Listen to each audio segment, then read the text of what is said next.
ክብር ለኢየሱስ ይሁን። የመንፈስ ድምጽ ስለሚል ርዕስ ነው ያስተማርኩ ያለሁት። በዚህ ያስተማርኩ ባለሁት ርዕስ ላይ በጣም መለኮታዊ ምስጢር ነው እየተገለጠ ያለው።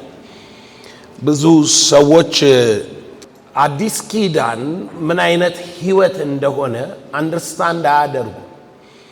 ከዚህ የተነሳ በብሉይ ኪዳን የነበረ ነገር አሁንም ክስተታዊ በሆነ መልክ እንዲሆን ነው የሚጠብቁት እና አንዳንዴ ይሆናል፣ አንዳንዴ ደግሞ አይሆንም። እንደዚህ የሚል አይምሮ ይዘው ነው የሚመጡት። ነገር ግን አዲስ ኪዳን መጽሐፍ ቅዱሳችን ሲናገር የእምነት ህይወት ነው። እምነት ደግሞ የተመሰረተውም የሚመሰረተውም በክርስቶስ ኢየሱስ ስራ ላይ ነው። ኦልሬዲ ሆኗል፣ ተፈጽሟል። ያለቀና የሆነ ነገር ነው። ካለዛ ምኑን ነው የምታምነው? እምነት ብለህ የጠራኸው እግዚአብሔር ቃሉን አካል ስላስያዘ ነው። ስለዚያ ነው እምነት ብለህ የጠራኸው። ነገር ግን ሰዎቹ ኢየሱስ አካል ካስያዘው የት አለ ለምን አልሆነም የሚል ጥያቄ ይፈጥርባቸዋል። በዚህ ዓለም ስለሚያዩት ነገሩን በዚህ ዓለም ለመተርጎም ለሚሞክር ሰው እውነት ነው፣ ነገሩ በዚህ ዓለም ላይ ድምጽ ነው እንጂ ተጨባጭ አካል አይደለም። ድምጽ መሆኑን ማወቅህ ነው ትልቁ ምስጢር። እግዚአብሔር ክርስቶስ ለሰራልህ እምነት የሚሰጥህ ገንዘብ አይደለም፣ ፈውስ አይደለም። እግዚአብሔር ክርስቶስ ለሰራልህ ነገር የሚሰጥህ መንፈስ ነው። መንፈስ ነው። እግዚአብሔር ደግሞ ኦልሬዲ መንፈሱ ምን ብሎሃል? ሰጥቶሃል። ለሚያምኑ ምን ተሰጥቷቸዋል? መንፈስ። አሁን የደረስነው ምን ላይ ነው ማለት ነው? ይሄ የተቀበልከው መንፈስ ምን ሆኖ ይገለጣል? ድምጽ። እዚህ ጋር ደርሰናል። እግዚአብሔር በብሉይ ኪዳን ተስፋ ሰጠ፣ በክርስቶስ ቃሉን ፈጸመው። አሁን እግዚአብሔር አዲስ ሐሳብ የለውም፣ ወይንም አዲስ የሚተነብይልህ የሚነግርህም ነገር የለም። እግዚአብሔር በነቢያት ሲነግርህ የነበረውን በክርስቶስ ፈጽሞታል፣ ሆኗል። የእግዚአብሔር ቃል አዎንና አሜን ሆኗል፣ ተፈጽሟል፣ ፈጸመልህ። ቀጥሎ ፈጸመ ካልን ኢየሱስ ክርስቶስ የፈጸመውን ሁሉ የፈጸመው በራሱ ሰውነት ነው። ለምሳሌ ደዌያችንን ተቀበለ፣ ህመማችንን ተሸክሟል። የደህንነታችን ተግሳጽ በሱ ላይ ነበር። በሱ ቁስል እኛ ተፈወስ። አሁን ኢየሱስ ደዌህን አይወስድም፣ ህመምህን አይሸከምም። ኦልሬዲ ተሸክሟል። ቃሉ ሆኗል፣ ቃሉ ተፈጽሟል። ይሄ የተፈጸመው ቃል ማለት ነው። ይሄ የተፈጸመው ቃል በእግዚአብሔር ዘንድ አሜንና አዎን ስለሆነ ኢየሱስ እግዚአብሔር የጠየቀውን ቤዛነትም የትንቢትም ቃል ሁሉን ፈጽሞ ገባ። እግዚአብሔር ኢየሱስ ሲገባ ወደ ሰማይ በገዛ ሰውነቱ እሱ ራሱ ላይ ነው በመገረፉ ቁስል የፈወሰ። እግዚአብሔር መንፈሱን ላከ፣ አፈሰሰ፣ መንፈሱን ሰጠ። እኔና እግዚአብሔር ታርቀናል። ከእግዚአብሔር ጋር ጠላት አይደለም። ኤደን ገነት ውስጥ ድምጹን ሰምቶ ሸሸው አይደል? አዳም ተደበቅኩ አለ። አሁን ወንጌል እየተሰበከ ነው፣ ይሰማሃል? እግዚአብሔር እየተጣራ ነው፣ ይሰማሃል? እግዚአብሔር እየጎበኘ ነው፣ ይሰማሃል ወይ ድምጹ?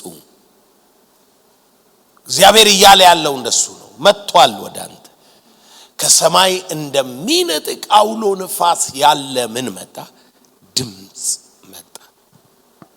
ይሄ ድምጽ ደቀ መዛሙርቱ ላይ አረፈባቸው። መንፈስ ሞላባቸው። መንፈስ ይናገሩ ዘንድ እንደሰጣቸው በሌላ ልሳን በሌላ ቋንቋ ተናገሩ።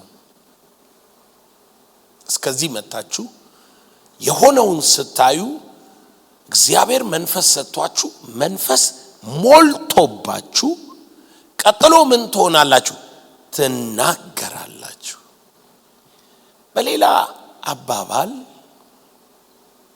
አባባል ክርስትና ድምጽ ነው። ዕብራውያን መጽሐፍ ምዕራፍ 3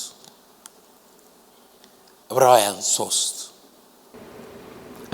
3 ቁጥር 7 ስለዚህ መንፈስ ቅዱስ እንደሚል ዛሬ ድምጹን ብትሰሙ። ይሄንን በደንብ አብራርቼላችሁ ዛሬ ድምጹን ብትሰሙ። ሃሌሉያ። ምን እንደሚያመጣ መጀመሪያ እዚህ ጋር ዝም ብዬ ሃይላይት ላርጋችሁ። ምን አለ? ዛሬ ድምጹን ብትሰሙ አባቶቻችሁ እኔን የፈተኑበትን የመረመሩበትን 40 ዓመት ስራዬን ያዩበትን የምድረ በዳ ፈተና ቀን በማስመረር እንደሆነ ልባችሁን እልከኛ አታድርጉ።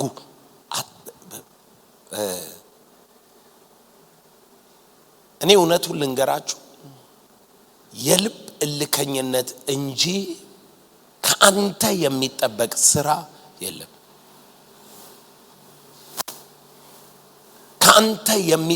አንተ በምታረገው ነገር እግዚአብሔር ሊመልስልህ አይችልም።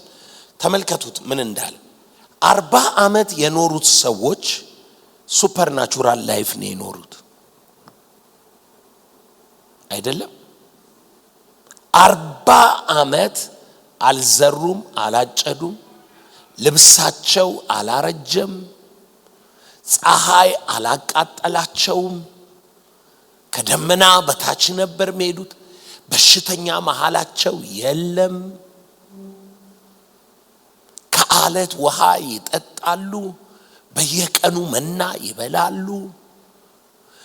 በምድረ በዳ ሲሄዱ በህልውና ውስጥ ነበር የሚሄዱት። አሁን እንደሱ ናችሁ። አሁን ይኸውላችሁ አይናችሁ ሲከፈት በኋላ ይገባችኋል። ስራዬን ያዩበታል። ምንድነው የኛና የነሱ ልዩነት? የነሱ በአካል ነው፣ የኛ በመንፈስ ነው። እኛ አሁን ልክ የ40 ዓመቱ ጉዞ ወደ ተስፋይቱ ምድር እየሄዱ በምድረ በዳ እንደነበሩ ሰዎች አንደር ዘ ሱፐርናቹራል ፕሬዘንስ ነው የምንኖረው። 40 ዓመት ሲመራቸው የነበረው ማን ነው? መንፈስ ቅዱስ። መንፈስ ቅዱስ ነው ሲመራቸው የነበረው። እንየው ትንቢተ ኢሳይያስ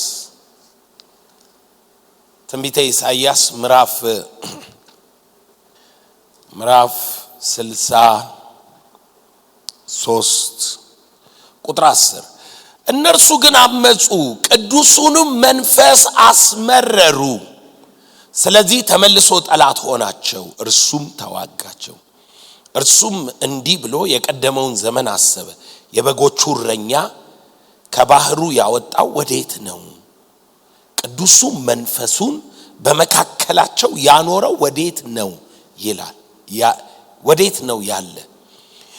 የከበረውን ክንድ በሙሴ ቀኝ የሰደደ ለራሱም የዘላለምን ስም ያደርግ ዘንድ ውሃውን በፊታቸው የከፈለ በምድረ በዳም እንደሚያልፍ ፈረስ በቀላይ ውስጥ ያለ እንቅፋት ያሳለፋቸው ወዴት ነው ያለ? ወደ ሸለቆ እንደሚወርድ ከብቶች እንዲሁ የእግዚአብሔር መንፈስ ወደ እረፍት አመጣቸው። እንዲሁም ለራሴ የከበረን ስም ታደርግ ዘንድ ሕዝብህን መራ። እስኪ ከፍ አድርጉ እጃችሁን። በእግዚአብሔር መንፈስ የሚመሩ እነርሱ የእግዚአብሔር ልጆች ናቸው። በጌታ በኢየሱስ ስም ወደ እረፍት ገብታችኋል። ወደ እረፍቱ ትገባላችሁ። ዛሬ በምትሰሙ ድምጽ ወደ እረፍት ትገባላችሁ።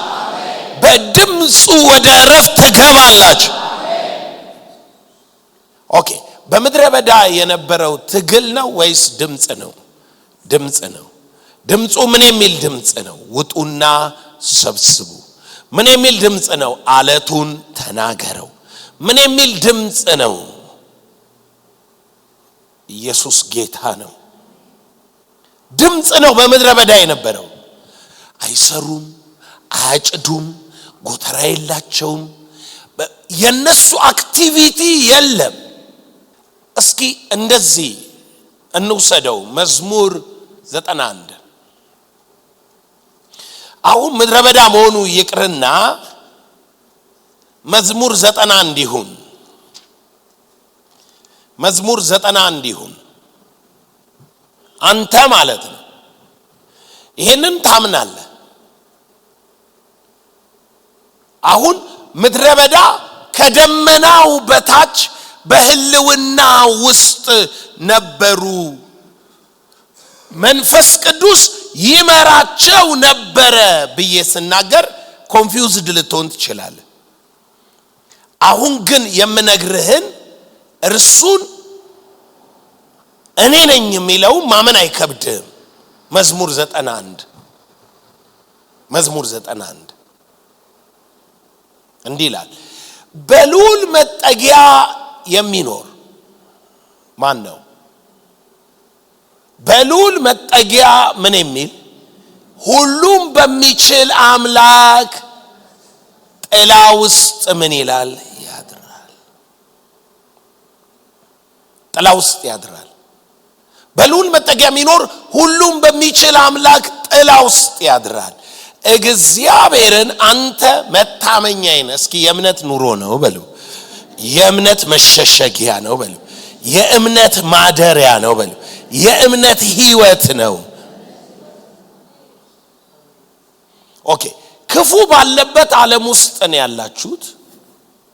ነገር ግን የምትኖሩት ምንም ክፉ ባለበት ዓለም ቢሆን በልዑል መጠጊያ ውስጥ ነው።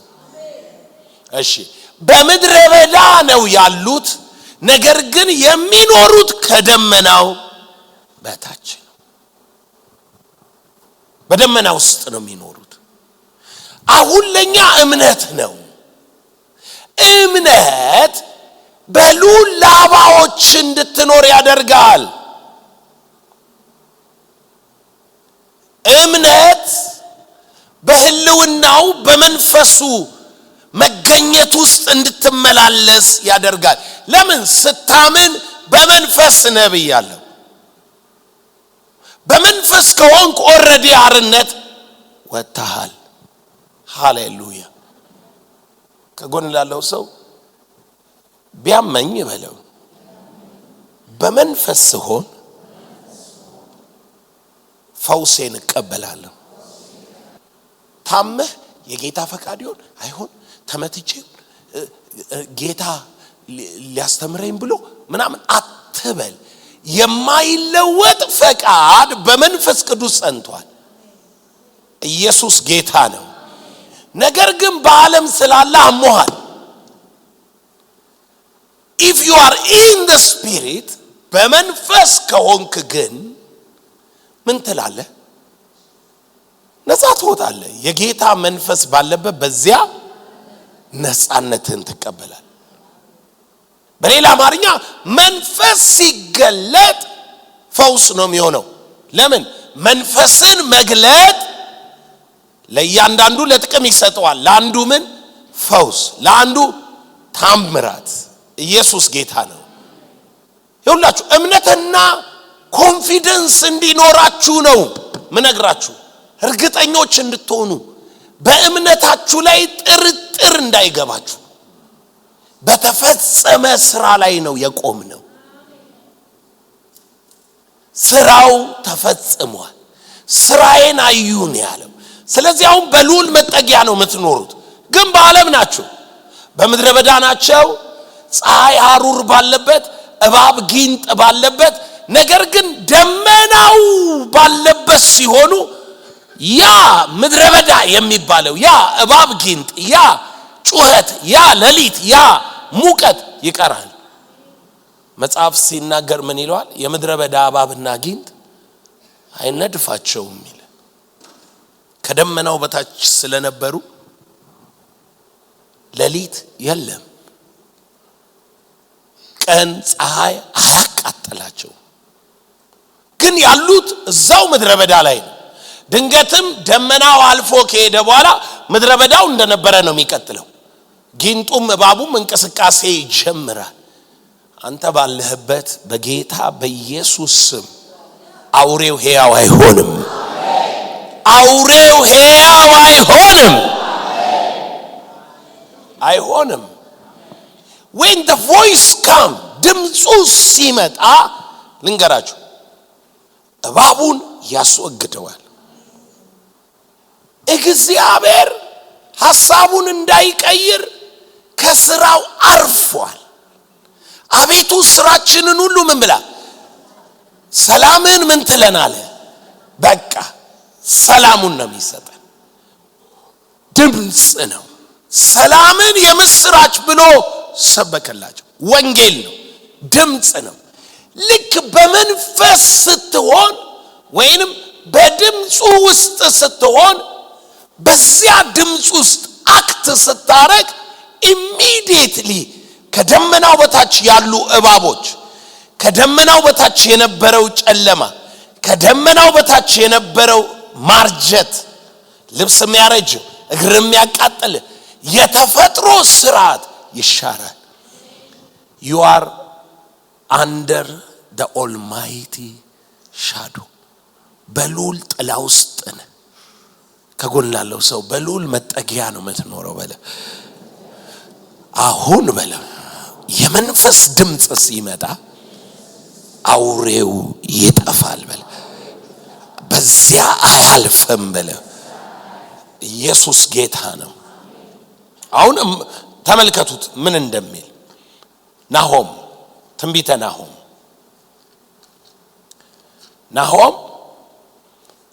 ምዕራፍ 1 እንደምታውቁት እግዚአብሔር ይላል ቁጥር 13 ላይ አሁን ቀንበሩን ካንተ ሰብራለሁ። መቼ? ዛሬ ድምጹ ምን ብትሉ ዛሬ ነው የምትሰሙት። አሁን ነው። አሁን ቀንበሩን ካንተ ሰብራለሁ፣ እስራትህን እበጥሳለሁ። እግዚአብሔር ከስም ማንም ከእንግዲህ ወዲህ እንዳይዘራ ስላንተ አዟል። እዩ ከአምላኮች ቤት የተቀረጸውንና ቀልጦ የተሰራው ምስል አጠፋለሁ፣ አንተም የተጠቃነና መቃብርህን እመሳለሁ። ይሄንን ቃል ከልብ ስማ። እነሆ የምስራች የሚያመጣ ሰላምንም የሚያወራ ሰው እግር በተራሮች ላይ ነው።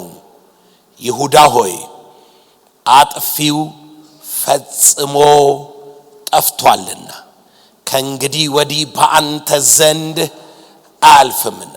ኦኬ ጥያቄ ልጠይቃችሁ። አጥፊው ሕያው የሚሆነው መቼ ነው? የ40 ዓመቱ ጉዞ ላይ ነው የምትሄዱት። የ40 ዓመቱ ጉዞ ላይ ብያችኋለሁ አይደለም እንዴ? አንደር ሂስ ፕሬዘንስ ከህልውናው በታች በነበሩ ጊዜ አጥፊው ሕያው የሆነው መቼ ነው? ከጎን ላለው ሰው እንትን አላለም በለ። እንዲህ ስል ወደ ውጪ ነው እንጂ ወደዚህ አይደለም። አጥፊው ሕያው የሚሆነው መቼ ነው? ሲያጉረመርሙ። ምን ሲሉ? እባቡ መጣ ይላል። እንዳጉረመረሙ እናንተ ደግሞ ምን አትበሉ፣ አታጉረምርሙ አላለም ጳውሎስ? ቆሮንቶስ ላይ ሂዱና እዩት ምዕራፍ 10 ወንድሞች ሆይ ይህንን ታውቁ ዘንድ እወዳለሁ አባቶቻችን ሁሉ ከደመና በታች ነበሩ ሁሉም በባህር መካከል ተሻገሩ ሁሉም ሙሴን ይተባበሩ ዘንድ በደመናው በባህር ተጠመቁ ሁሉም ያንን መንፈሳዊ መብል በሉ ሁሉም ያንን መንፈሳዊ መጠጥ ጠጡ ይከተላቸው ከነበረው ከመንፈሳዊው አለት ጠጥተዋልና ያም ማለት ክርስቶስ ነበረ እግዚአብሔር ግን ከነሱ በሚበዙ ደስ አላለውም በምድረ በዳ ወድቀዋልና እነዚህ ክፉ ነገርን እንደተመኙ እኛ ደግሞ እንዳንመኝ ይህ ምሳሌ ሆኖልናል ህዝቡ ሲበሉ ሊጠጡ ተቀመጡ ሊዘፍኑም ተነሱ ተብሎ እንደተጻፈ ከነርሱ አንዳንዶች እንዳደረጉት ጣዖትን የምታመልኩ አትሁኑ ከነርሱ አንዳንዶች እንደሴስኑ በአንድ ቀንም 2,000 በ3,000 እንደወደቁ አትሴስኑ ከነርሱ አንዳንዶች ጌታን እንደተፈታተኑ በእባቦች እንደጠፉ ጌታን አትፈታተኑ ከነርሱ አንዳንዶች እንዳጉረመረሙ በአጥፊውም እንደጠፉ አታጉረምርሙ አጥፊው ምን ብሏል ጠፍቷል ነገር ግን አጥፊው በጠፋበት አንተ የአጥፊው እጅ ሊያገኝ የሚችለው መቼ ነው ማጉረምረም is a voice ድምጽ ነው ማለት ነው ኢየሱስ ጌታ ነው ከጎን ላለው ሰው የጸጋ ቃል እናገራለሁ እንጂ በለው የእምነት ቃል እናገራለሁ እንጂ የመንፈስ ድምጽ አወራለሁ እንጂ አላጉረመርምም ጌታንም አልፈትንም ኢየሱስ ጌታ ነው አታጉረምርሙ አለ ክርስቲያኑ ኪዳኑ አንደበቱ ነው ኃይሉ ስልጣኑ አንደበቱ ነው ህይወቱ ድምጹ ነው እምነቱ ድምጹ ነው አመንኩ ስለዚህ ምን አልኩ ከአፍ ጋር የተያዘውን ነገር በደንብ ማወቅ አለበት መንፈስ ተሞልታል እዚህ ላይ ደርሰሃል እግዚአብሔር ካንተ ጋር ነው ቀጥሎ ምን ልሁን አክት አድርግ የመንፈስ አክት ንግግር ነው ድምጽህ ነው እግዚአብሔር ከስራው እንዳረፈ አንተም ደግሞ ከስራህ አርፈሃል አጥፊው ጠፍቷል ባንተ ዘንድ አያልፍም እስኪ እንሂድና ሕዝቅኤል መጽሐፍ ላይ የሚገርም ሚስጥር አለ ሕዝቅኤል 37 ያው እንደምታውቁት ሁላችንም ይሄንን ጥቅስ እናውቃለን ሕዝቅኤል 37 ግን ትልቁ ሚስጥር የመንፈስ ስርዓቱ ምንድነው የሚለው ነው ያው ታሪኩን በየላችሁ መፈልገውን ጥቅስ አነባለሁ ታሪኩ የደረቁ አጥንቶች ወዳለበት ሸለቆ ይዞኝ ሄደ ይላል የደረቁ አጥንቶች የሞተ ባህር እንደማለት ነው ወደ ሙት ባህር ህይወት ወደ ሌለበት ተስፋ ወደ ተቆረጠ ይዞኝ ሄደ ከዛ ይዞኝ ሄደና አንድ ጥያቄ ጠየቀኝ የሰው ልጅ ሆይ እነዚህ አጥንቶች በህይወት ይኖራሉ አለኝ እኔም ጌታ እግዚአብሔር ሆይ አንተ ታውቃለህ አልኩ አሁን እኔ ከዚህ መማረም እግዚአብሔር እንዴት ነው ለሞተ ነገር ህይወት የሚሰጠው ቤትክ የሞተ ነገር ሊኖር ይችላል የደረቀ አጥንት አይነ ተከፍቶ ልታይ ይችላል እርግማን ሊኖር ይችላል ሟርት ሊኖር ይችላል በዙሪያ ልትከበብ ትችላለህ በቀንና ሌሊት ፍላጻ የሚወረወርብ ቀስት የሚወረወርብ ሊኖር ይችላል የለም አይደለም ኬዝ ሊኖር ይችላል የሞተ ነገር በዙሪያ ሊኖር ይችላል ነጥቡ ግን የሞተ ነገር እንደሆነ አይቀጥልም ለምን የእግዚአብሔር አሰራር ተገልጧል የእግዚአብሔር ምንድነው የተገለጠው አሰራር እነኚህ በህይወት ይኖራሉ ጌታ አንተ ታውቃለህ እርሱም እንዲህ አለኝ በእነዚህ አጥንቶች ላይ ትንቢት ተናገር። ምን ተናገርባቸው? ኦኬ ሳምንት በደንብ አስረድቻለሁ አይደለም? ስለ ትንቢት ተንቢዩባቸው እያልኩኝ መንፈስ ገብቶባችኋል። የተቀበላችሁት መንፈስ የምን መንፈስ ነው? የክርስቶስ ምስክር የምን መንፈስ ነው? የትንቢት መንፈስ ነው። የኢየሱስ ምስክር የትንቢት መንፈስ ነው። ራእይ መጽሐፍ ምዕራፍ 19 ቁጥር 10 ላይ የኢየሱስ ምስክር የትንቢት መንፈስ ነው። ትንቢት ተናገርባቸው ማለት የደረቁት ላይ ተናገርባቸው፣ የሞተው ላይ ትንቢት ተናገር። ስማኝ፣ እኔ አሁን ስለ ድምጽ ሚስጥር ነው ማወራው። ትንቢት ተናገርባቸው እንዲህም በላቸው፣ እናንተ የደረቃችሁ አጥንቶች የእግዚአብሔርን ቃል ስሙ። የሚናገር እንደምን ይናገር? እንደ እግዚአብሔር ቃል ይናገር። የእግዚአብሔርን ቃል ስሙ። እናንተ የደረቃችሁ አጥንቶች ኑሮህን፣ እናንተ ቢዝነስህን፣ እናንተ ትምህርትህን፣ ልጆችን እናንተ ብለህ ጠርተኸው የእግዚአብሔርን ቃል ስሙ። you are not cursed፣ የተረገምክ አይደለም። የእግዚአብሔር ቃል ምን ይልሃል? ብሩክ ነህ፣ ክርስቶስ መልካም አርጎልሃል፣ መልካም ሆኖልሃል። ኢየሱስ ጌታ ነው።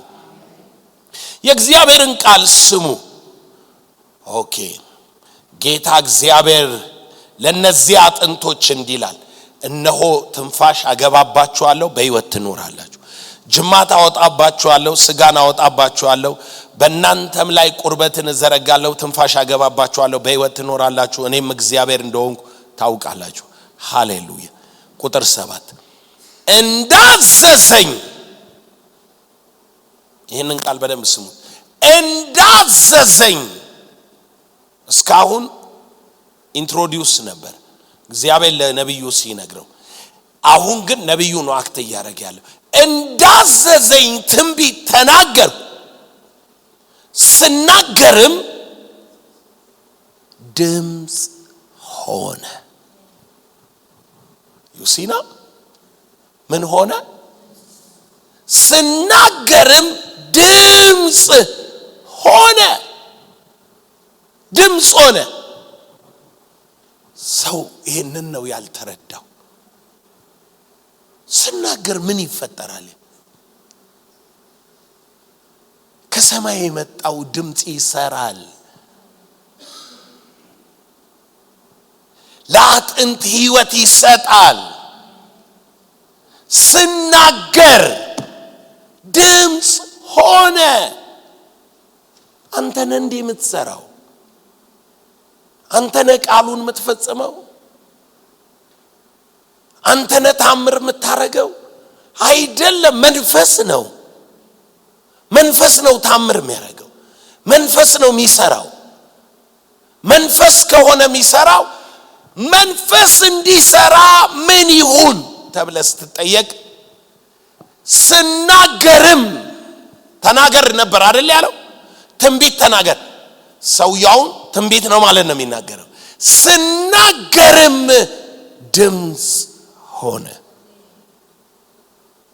ድምጽ ሆነ። it became a voice። ድምጽ ሆነ። ከዛ እነሆም መናወጥ ሆነ። አጥንቶችም አጥንት ከአጥንት ጋር ተቀራረቡ። ሼክ አረገ። እግዚአብሔር በድምጹ በዙሪያ ያለውን አናወጠው። በሕይወት ይኖር ዘንድ የተገባው ሁሉ ተቀራረበ። የለያየህ መንገድህን ሩቅ ለሩቅ ያስመሰለ ወደ አንድ መንገድ አመጣ። ተቀራረበ፣ ተገጣጠመ። የእግር መጋጠሚያ ወገብ ጋር የእግር መጋጠሚያ አጥንት ያለው ጆይንት የሚገጠም በኢየሱስ ስም ፈውስ ይሁን፣ ፈውስ ይሁን። አፉን በከፈተብህ ማየው ይሄ እባብ የሚመስል ግን እግር ያለው እንደ ዘንዶ አይነት ነገር የቻይና እንትኖች ላይ ነው ማየው። በአፉ ሰይፍ ሲገባል እግዚአብሔር አፉን የከፈተብህን ከምድር ጋር አጣበቀው። ሰይፍ ገባበት። የቃሉ ስልጣን ገባበት። የተቃወምከው ሁሉ በኢየሱስ ስም ይገዛልሃል።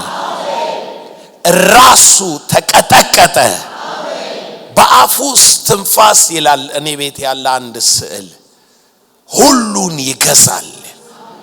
ኢየሱስ በአፉ ሰይፍ ነበረ። በአፉ ሰይፍ ነበር። በሁለት ወገን የተሳለ ስለታም ሰይፍ ከምኑ ይወጣል? ከአፉ ይወጣል። በጌታ በኢየሱስ ስም መለኮታዊ ስልጣን ተገለጠብ። ድምጽ ሆነ። ድምጽ ሆነ። ድምጽ ሆነ። አንዳንድ ጊዜ መንፈስ ቅዱስን መጋበዝ እንዳለብን አናውቅም። መጋበዝ አለባችሁ። ይህንን አሰራር እዩ። ቁጥር 9 እርሱም የሰው ልጅ ሆይ ትንቢት ተናገር፣ ለንፋሳት ትንቢት ተናገር፣ ለንፋሳትም ጌታ እግዚአብሔር እንዲህ ይላል፣ ንፋሳት ሆይ ከአራቱ ንፋሳት ዘንድና እነዚህም የተገደሉ በሕይወት ይኖሩ ዘንድ እፍ በልባቸው በል አለኝ። እንዳዘዘኝም ትንቢት ተናገሩ፣ ትንፋሽም ገባባቸው፣ ሕያዋንም ሆኑ፣ እጅግም ታላቅ ሰራዊት ሆኑ፣ በእግራቸው ቆሙ። ከፍ አድርግ እጅህን። እኔ እናገራለሁ፣ የሕይወት መንፈስ ይግባብህ። ጌታ መንፈስ ቅዱስ ሆይ የብልጽግና ንፋስ ይግባባቸው። የክብር ንፋስ ይግባባቸው። የጥበብ ንፋስ ይግባባቸው። የታላቅ ንፋስ ዓመት ነውና በኢየሱስ ስም ንፋስ ይግባባቸው። የሚያነሳ ንፋስ ይግባባቸው። I prophesy for the wind. ለመንፈስ እናገራለሁ አንተ ላይ እንዲያርፍ። ባረኩ ባረኩ ባረኩ። የበረከትን ንፋስ በላይ ላይ ጠራሁኝ። የበረከትን ንፋስ በላይ ላይ ጠራሁኝ። ንፋስ ገባብህ። ንፋስ ገባብህ። አንተ ብቻ ስለኖርክ አይደለም። የእግዚአብሔር ሰዎች መንፈስ እንዲያገኝህ ይጸልያሉ ማለት ነው። ለንፋሳት ትንቢት ተናገሩ። መንፈስ ምን እንዲልህ? እንዲያገኝህ። ሃሌሉያ። ከፍ አድርግ እጅህን። ያገኝህ በጌታ በኢየሱስ ስም። የበረከት መንፈስ ያገኝህ። የጥበብ መንፈስ ያገኝህ። የኃይል መንፈስ ያገኝህ። የክብር መንፈስ ያገኝህ። የብልጽግና መንፈስ ያገኝህ። የእረፍት መንፈስ ያገኝህ። የጤና መንፈስ ያገኝህ። ስናገርም መንፈስ ምን አለባቸው? ሃሌሉያ። ትንፋሽ ገባባቸው። ሕያዋን ምን ሆኑ? እስኪ እኔ ሙት አይደለሁም በሉ። በሙታ ማህበርተኛ አይደለሁም በሉ። እኔ የትንሣኤ ምስክር ነኝ። ወደ እረፍቱ ገብቻለሁ። ድምፁ ተገልጧል። ሕያው ሆኑ። መዝሙር 29 ላይ እንሄድ። ድምፅ የሚሰራውን እናያለን። ቁጥር 1 ላይ የአምላክ ልጆች ለእግዚአብሔር አምጡ፣ ክብርና ምስጋናን አምጡ፣ የስሙን ክብር ለእግዚአብሔር አምጡ፣ በቅድስናው ስፍራ ለእግዚአብሔር ስገዱ። የእግዚአብሔር ድምፅ በውሆች ላይ የክብር አምላክ አንጎደጎደ። እግዚአብሔር በብዙ ውሆች ላይ የእግዚአብሔር ድምጽ በኃይል ነው። የእግዚአብሔር ድምጽ በታላቅ ክብር ነው። የእግዚአብሔር ድምጽ ዝግባውን ከጎን ላለው ሰው ዝግባ የሆኑ የባቢሎን አሰራሮች በለው፣ አለቆችና ስልጣናት በለው፣ የጠነከሩ መንግስታት በለው፣ ኃይሎች በለው ይሰበራሉ። የእግዚአብሔር ድምጽ ምን ይላቸዋል? ይሰብራቸዋል። ማን ውስጥ ነው የእግዚአብሔር ድምጽ ያለው? ማን ውስጥ ነው ያለው?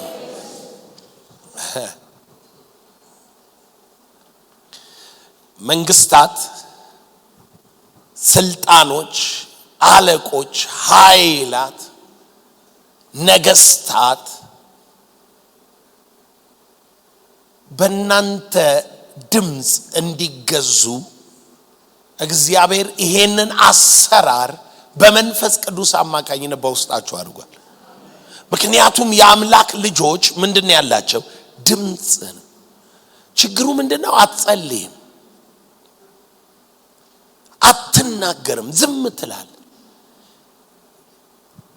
ምን ያህል ከባድ እንደሆነ የምታውቀው ይተናነቃል። ከኔ ጋር ስትሆን ትላለህ አይደል? እስኪ በል አም ብለስ፣ እስኪ ብቻ አም ብለስ በል።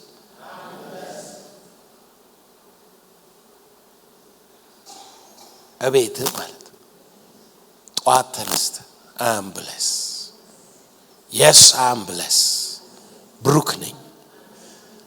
ዘፍጥረት 3ን እያሰብክ ኖ ኖ ኖ ኖ ኖ ኢየሱስ ተቤዥቶኛል፣ ብሩክ ነኝ። ኃጢአት የለብኝም፣ ብሩክ ነኝ። እግዚአብሔር እንደባረከው እንደ አዳም አሁን ደግሞ እኔ በክርስቶስ ምንድነኝ? ብሩክ ነኝ፣ ብሩክ ነኝ። ደጋግመ ማለት ነው። ይተናነቃል። የእውነቴን ነው እኮ ምን ይተናነቃል። ተፈውሻለሁ፣ አይ አም ፍሪ፣ ተፈውሻለሁ። ይተናነቃል። ለዚህ ነው ወንድሞች በህብረት ስትሆን አንዱ በአንዱ ላይ ምን ይላል? ይተነብያል። በመካከላችሁ ሁላችሁ ትንቢት እንድትናገሩ ወዳለሁ። ለምን? ትንቢት ሁሉን ምን ይላል? ያንጻል። ተንብዩባቸው ማለት ያንጻል። ቮይስ ኦቶሪቲ ብቻ ሳይሆን የመንፈስ መገለጥ ነው። ድምጽ የመንፈስ መገለጥ ነው። ድርጊት ነው። መንፈሳዊ ድርጊት ነው። ነገርኳችሁ እኮ ንፋስ ጠርጎ ይውሰድ ስል ብላ ነቃች። በሌላ አማርኛ ያ ሲጮህ የነበረው መንፈስ እንዳታገባ ያደረጋት አለኝ። ቀና አለና ከሰይጣን ጋር ስታወሩ ማለት እንዴት ባሏ እንደሆነ እኔ እንጃ። ቀና ብሎ ለኔ ነው የተሰጠችው ከልጅነቷ ጀምሮ አለኝ። ኢየሱስ በደሙ ገዝቷታል ካንተ። ሰላም ሌላ ሰው የለኝም፣ እኔ እሷ ናት ሚስቴ። ጨዋ ነው። አንድ ሚስት ብቻ ነው ያለው። እንዴት ብሎ ነው እሷ ውስጥ እየኖረ እሷ ሚስቱ የምትሆነው? ይገባችኋል? ኢትስ ስፒሪት፣ ኢትስ ስፒሪት መንፈስ። ከዛ መንፈስ ቅዱስ ከሱ ጋር ችግራችን ምን መሰላችሁ? አካል ነው የምናየው እና መንፈስ ቅዱስ ባንተ ውስጥ ሆኖ ከሱ ጋር ሊጣላ ሲል እጇን ጠምዝዛ አይደለም በአካል መታረቅ። ድምጽ ነው መንፈሳዊ ድርጊት። የእግዚአብሔር ንፋስ ይጥረግ ሲል እኮ በሌላ አማርኛ በሱፐርናቹራል ፓወር ውስጥ ባህሩን የከፈለ ንፋስ መጣ አይደለም ይላል። ድርጭቶችን ያመጣ ምን ንፋስ ነዋ። ዮርዳኖስን የከፈለ ንፋስ ነው የከፈለው። እግዚአብሔር ባህር ለመክፈል በምኑ ይላል? በስትንፋሱ። አንተነ በአካል ዓለም ቋንቋ ድምጽ የሆነብህ በመንፈስ ዓለም ድርጊት ነው። በመንፈስ ዓለም ምንድነው? ከጎን ላለው ሰው የመንፈስ ድርጊት ድምጽ ነው በለው። የመንፈስ መገለጥ ድምጽ ነው በለው። እና ሌላ ምን እናረጋለን? አዲስ ኪዳን ላይ ምን ማድረግ እንችላለን? የምንችለው በእምነት በመንፈስ መናገር ነው፣ መተንበይ ነው፣ ማወጅ ነው። መፍራት አይደለም። የምትፈልገውን ሁሉ እኮ ነው ማለት። ድርጭቱ ይምጣ ብለህ ማዘዝ ነው። ባህሩ ይከፈል ፊት ቆሟል። ዝም ብለህ እንዴ መንገድ የለም ወዴት ነው የምንሄደው ብለህ እንደ አሕዛብ መመላለስ የለብህም። ምንም መክፈት ነው ያለብህ። የመንፈስ መገለጥ ላንተ ድምጽ ነው። አንተ ውስጥ ነው እግዚአብሔር ያለው። ቀጥሎ ጫካው ይገለጣል አለ፣ የእሳቱ ነበልባል ይቆረጣል፣ ይሄ ሁሉ ይሆናል አለ። እስኪ እንሄድና መዝሙር 149ን እንየው። 149ን እንየው ቁጥር 5 ቅዱሳን በክብር ይመካሉ። ቅዱሳን በምን ይመካሉ? በክብር ይመካሉ። ሃሌሉያ። በምንጣፋቸው ላይ ሐሴት ያደርጋሉ። የእግዚአብሔር ምስጋና በጉሮሯቸው ነው። ሃሌሉያ። ሁለት አፍ ያለው ሰይፍ በእጃቸው ነው። በአሕዛብ ላይ በቀልን በሰዎች መካከል ቅጣትን ያደርጉ ዘንድ ንጉሶቻቸውን በሰንሰለት አለቆቻቸውን በእግር ብረት ያስሩ ዘንድ የተጻፈውን ፍርድ ያደርጉባቸው ዘንድ ለቅዱሳን ሁሉ ይቺ ክብር ናት። እስኪ ሰይፍ አለ በለው። በእጄ ሰይፍ አለ በለው። እግዚአብሔር ሰይፉን ሰጥቶኛል በለው። ለኔ ክብሬ በለው ይሄ ነው በለው። በአብ ቀኝ የነገስኩበት የክብር መንፈስ በእኔ ላይ ያለው ለምስጋናው ነው። ለክብሩ ምስጋና እንዲሆን በመንፈሱ አትሞኛል። ስለዚህ በአሕዛብ ላይ በቀልን በሰዎች መካከል ቅጣትን ንጉሶችን በሰንሰለት አለቆችን በእግር ብረት አስር ዘንድ የተጻፈውን ፍርድ በክርስቶስ የተፈጸመውን ፍርድ እፈጽም ዘንድ ለኔ ክብሬ ይህች ናት። ኦኬ ኤፌሶን 6 በቀረውስ በጌታና በኃይሉ ችሎት የበረታችሁ ሁኑ፣ የዲያብሎስን ሽንገላ ተቃወሙ ዘንድ ይቻላችሁ፣ የእግዚአብሔርን ዕቃ ጦር ሁሉ አንሱ። ቁጥር 17 የእምነትን ጋሻ አንሱ፣ የመዳንንም ራስ ቁር፣ የመንፈስን ሰይፍ ሃሌሉያ ያዙ፣ እርሱም የእግዚአብሔር ቃል the word of God። ሰይፍ ያዙ። የእግዚአብሔርን ቃል ይዛችሁ ምን ታረጉታላችሁ? የእግዚአብሔር ቃል እንዲህ እጃችሁ የምታወዛውዙበት ጎራዴ አይደለም፣ የመንፈስ ሰይፍ። ራእይ መጽሐፍ ምዕራፍ 19 ላይ ቁጥር 21 ምዕራፍ 19 ቁጥር 21 የቀሩትም በፈረስ ላይ ከተቀመጠው ከአፉ በሚወጣው ሰይፍ ተገደሉ። በአምባ ፈረስ ላይ የተቀመጠው ማን ነው? ኢየሱስ ነው። በፈረስ ላይ ከተቀመጠው ከአፉ በሚወጣው ሰይፍ፣ ሰይፉ ከምኑ ነው የሚወጣው? ራእይ ምዕራፍ 1 ምን አለ? ቁጥር 16 በቀኝ እጁም 7 ከዋክብት ነበሩ፣ ከአፉም በሁለት ወገን የተሳለ ስለታም ሰይፍ ወጣ። ከምኑ ነው? በእጁ አይደለም የያዘው። ኦኬ። የሚቀጥለው ሳምንት ምን ጀምረው ትምህርት the authority of ክርስቲያን፣ የክርስቲያን ስልጣን፣ የቅዱሳን ስልጣን። ለቅዱሳን ይቺ ምንድናት? ክብር ናት። ስልጣን፣ ሰይፍ ተሰጥቷል። ታውቃለህ? እንደ ባለ ስልጣን ከዚህ በኋላ ትመላለሳላችሁ። ይኸውላችሁ ስልጣን ለሚገባው ሰው፣ የስልጣን ትርጉም ለሚገባው ሰው አሁን ጠቅላይ ሚኒስትር ዶክተር አብይ ሚሳኤል ይዘው ነው የሚዞሩት። መቼም የመጨረሻው ስልጣን ኢትዮጵያ ላይ እሳቸው ነው። ሚሳኤል ይዘው ነው የሚዞሩት። ይዘው በሚሄዱት መሳሪያ ነው ስልጣናቸው አይደለም።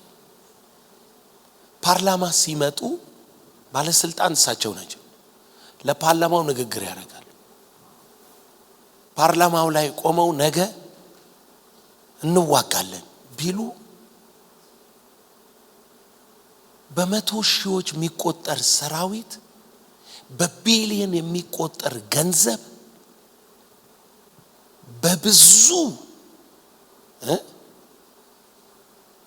ቴክኖሎጂ የታጀበ በጣም ብዙ ጥፋት፣ በጣም ብዙ ውድመት ያለበት ነገር ይከናወናል። እሳቸው ፓርላማው ላይ ቁጭ ብለው እንዋጋለን ነው ያሉት። ስልጣኑ የእሳቸው ነው። ሚሳኤሉ ግን፣ ሰራዊቱ ግን፣ ባንኩ ያ ሁሉ ቢሊየን ብር ለዚህ ዓላማ ለዚች ቃል አንተ እንደ ባለ ስልጣን አፍን ስከፍት በሺህ የሚቆጠር መልአክ፣ ብዙ ተራሮች፣ ብዙ አውሎ ንፋሶች፣ ብዙ እሳቶች፣ ብዙ መብረቆች ከቃል ኋላ ይገለጣሉ።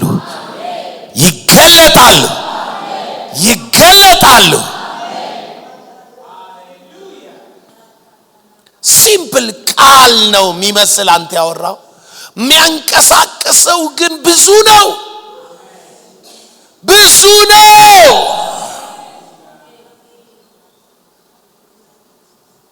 እናንተ የቃሉን ድምጽ የምትፈጽሙ ብርቱዓንና ኃያላኖች ሁሉ ምን እየጠበቁ ነው? የቃሉን ድምጽ። በጌታ በኢየሱስ ስም ከዚህ በኋላ ካፋችሁ ሰይፍ ይወጣል። ይሄ ሰይፍ ምን እንደሆነ ታውቃላችሁ? the name of Jesus። ይሄ ስልጣን ምን እንደሆነ ታውቃላችሁ? የኢየሱስ ስም፣ የኢየሱስ ስም፣ የኢየሱስ ስም። ካንታፍ የሚወጣው የኢየሱስ ስም፣ የኢየሱስ ስም፣ የኢየሱስ ስም። ጌታ ምን አለ? ጌታ በምን ስልጣን ነው ይሄን የምታረጋሉት? እነሱ ሲደረግ አይተው በምን ስልጣን ነው? ስልጣን የሰጠህስ ማን ነው? በምን ስልጣን የሰጠህስ ማን ነው? ኢየሱስ ስልጣን ነው ነገሩ። ሰይፍ አለ አፍ ላይ። አፍክ ድምጽ ነው ቃል ነው ስንል ኮንፊውዝድ ነው። ሰይፍ ነው። ሰይፍ አለ አፍ ላይ። አፍ ላይ ምን አለ? ሰይፍ አለ። ከአፍ የሚወጣ መለኮታዊ ሰይፍ በሁለት አቅጣጫ የተሳለ። የመጨረሻውን ተናግሬ ዕብራውያን 4 ላይ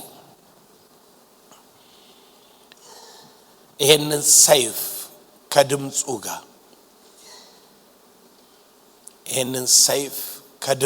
ጋር ማለት እግዚአብሔር ከስራው እንዳረፈ እንዲሁ ምን ብሏል? ዛሬ ድምጹን ብትሰሙ ሃሌሉያ። ቁጥር 11 ዕብራውያን 4 እንግዲህ እንደዚያ እንዳለመታዘዝ ምሳሌ ማንም እንዳይወድቅ ወደዚህ እረፍት ለመግባት እንትጋ። ከጎን ላለው ሰው ወደ ጤና መግባት ትፈልጋለህ ወይ በል።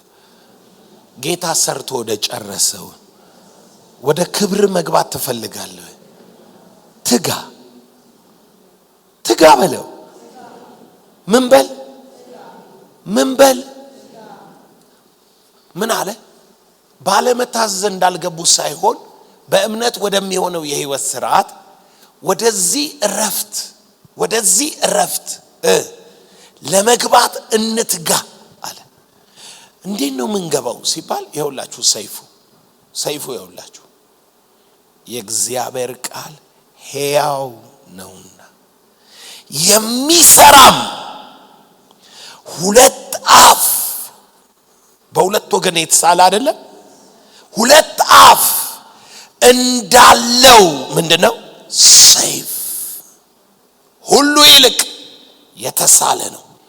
ነፍስንና መንፈስን ጅማትንና ቅልጥምን እስኪለይ ድረስ ምን ይላል? ይወጋል። ከምን ቀጥሎ እንደመጣ ታውቃላችሁ? ወደ እረፍት ለመግባት እንትጋ አለና ምን አለ? ወደ እረፍት የሚያስገባችሁ ምንድነው? ድምጹ አይደል? ዛሬ ድምጹን ብትሰሙ ወደ እረፍቱ ምን ትላላችሁ? ድምጹ ነው የሚያስገባችሁ ወደ እረፍት። ድምጹ ነው የሚያስገባ። ወደ እግዚአብሔር ሰዎች ስትመጣ ድምጽ ጠብቅ። ወደ እግዚአብሔር ቤት ስትመጣ ድምጽ ጠብቅ። በጧት ቤት ተነስተ ስታውጅ ድምጽ አውጅ። there is authority። ምን እንደሚል ስሙት። ምንም እንደማያቆም ጅማትንና ቅልጥምን እስኪለይ ድረስ ይወጋል፣ የልብንም ስሜትና ሐሳብ ይመረምራል። እኛን በሚቆጣጠሩ በሱ አይኖች ፊት ሁሉ ነገር የተራቆተና የተገለጠ ነው እንጂ በእርሱ ፊት የተሰወረ ፍጥረት የለም። ሃሌሉያ። ማን ነው የሚሰወረው? ማን ነው የማይታዘዘው? ተራሮች ይታዘዙዋል። መልአኩ መጣና እንዲህ አላት፣ ልጅ ትወልጃለሽ። ይህ እንዴት ሊሆን ይችላል አለችው። መንፈስ ቅዱስ ይመጣብሻል። አመነችው። እንዲህ አለች፣ ያመነች ብፅዕት ነች። ሃሌሉያ። እንዲህ ብላ ተናገረች። ያመነች የእግዚአብሔር ባሪያ እንደ ቃል ይሁንልኝ። አላመነም፣ ተጠራጠረው። በጊዜው የሚፈጸመው ቃሌን አላመንክምና ዲዳ ትሆናለህ፣ ምልክት ይሆንብሃል አለ። በሁለት ወገን የተሳለ ስለታም ሰይፍ። ኦ የስ ሎርድ፣ በናዝሬቱ ጌታ በኢየሱስ ስም እናገራለሁ።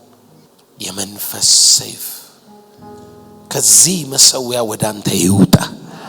እንዳየው ዘንዶን እንደወጋው ሰይፍ የአፉ ቃል ላይ አፉ ውስጥ ነው ሲገባ ያየሁት። ሰይፍ በአፉ ሲገባ እንዳየው በላይ በፍርድ የተነሳብህ ምላስ ሁሉ ተዘጋ። በፍርድ በሚነሳብሽ ምላስ ሁሉ ላይ ምን ትይበታለሽ? ትፈርጅበታለሽ። በስልጣን እናገራለሁ በላይክ ላይ የተሟረተ ሟርት ሁሉ ከዚህ መሰዊያ በሚወጣ ስልጣን በላያቸው ላይ ፈረድኩኝ። ቃላቸው ወደ ብብታቸው ይመለስ። ሟርታቸው ወደ ብብታቸው ይመለስ። ስምን የሚጠሩ ፎቶን የሚይዙ ነገርህን የሚያወሩ በላይክ ላይ የሚያሟርቱ አየርህ ላይ ጥቁር ደመና የሚሰበስቡ ይበተኑ ይበተኑ። ሰይፍ አለ ባንተ ላይ የተሰራ መሳሪያ አይከናወንም። የዘንዶውን አፍ ዘጋው፣ የእባቡን አፍ ዘጋው። የእግዚአብሔር ሰይፍ ሆይ ተነስ፣ የእግዚአብሔር ክንድ ሆይ ተነስ። ሯብን የቆራረጥክ ዘንዶውን የወጋ እኛንም ለማዳን ና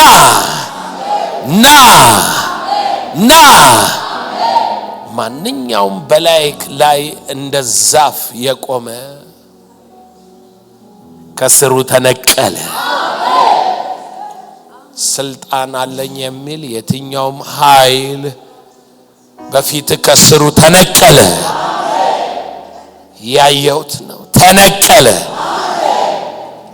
እንደሚወድቅ ወደቀ። ተነቀለ።